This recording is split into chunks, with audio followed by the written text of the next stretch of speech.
Sosok Ferry terungkap, residivis di balik kasus penyekapan dan ruda paksa mahasiswi Makassar. Pelarian Ferry alias Dokter, 29, pelaku penyekapan disertai dugaan ruda paksa mahasiswi asal Nunukan, Kalimantan Utara berinisial Mr. 20, di kota Makassar, Sulawesi Selatan, terhenti di tangan polisi. Ia ditangkap tim Satreskrim Polrestabes Makassar saat kabur ke Jawa Timur.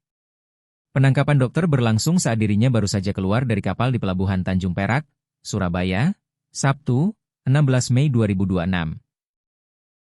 Setelah tertangkap, ia pun dibawa ke kota Makassar, Sulawesi Selatan, untuk mempertanggungjawabkan perbuatannya. Kapolrestabes Makassar Kombes Pol Arya Perdana mengatakan, saat telah diamankan polisi, dokter berusaha melawan petugas. Ia pun diberikan tembakan terukur di bagian kaki kirinya dan harus mendapatkan perawatan medis di RS Bayangkara Makassar. Karena ada tindakan melawan pas mau dibawa ke Makassar, maka dilakukan tindakan melumpuhkan kepada si pelaku ini, kata Arya Perdana kepada Tribun, Minggu, 17 Mei 2026.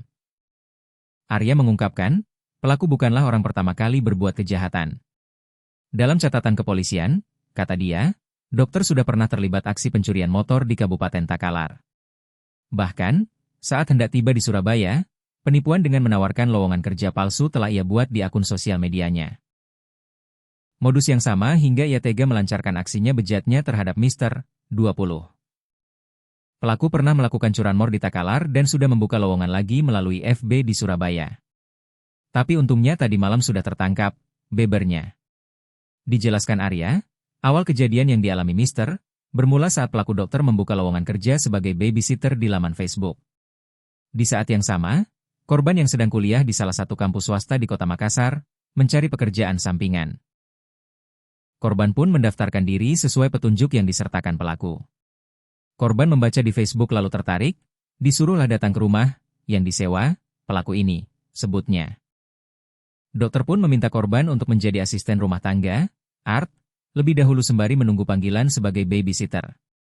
Setelah 2 hari bekerja sebagai pembantu rumah tangga, di hari ketiga tiba-tiba pelaku ini masuk ke kamar korban dan mengancam dengan cutter untuk tidak berbicara, tidak berteriak, ungkapnya. Merasa terancam, korban pun tak berdaya menghadapi aksi ruda paksa pelaku. Setelah diperkosa, bukan cuman itu, uangnya juga diambil, motornya juga diambil, handphonenya juga diambil, terang Arya. Sebelumnya korban juga disekap, mulutnya ditutup dengan lakban, dan diikat tangannya. Korban akhirnya bisa berusaha melepaskan diri dan kabur dari rumah itu. Setelah, pelaku juga kabur dari rumah itu, tambahnya. Setelah polisi tiba di lokasi dan mengamankan korban untuk membuat laporan resmi, ditemukan fakta kata Arya, bahwa rumah itu disewa pelaku Rp300.000 per hari.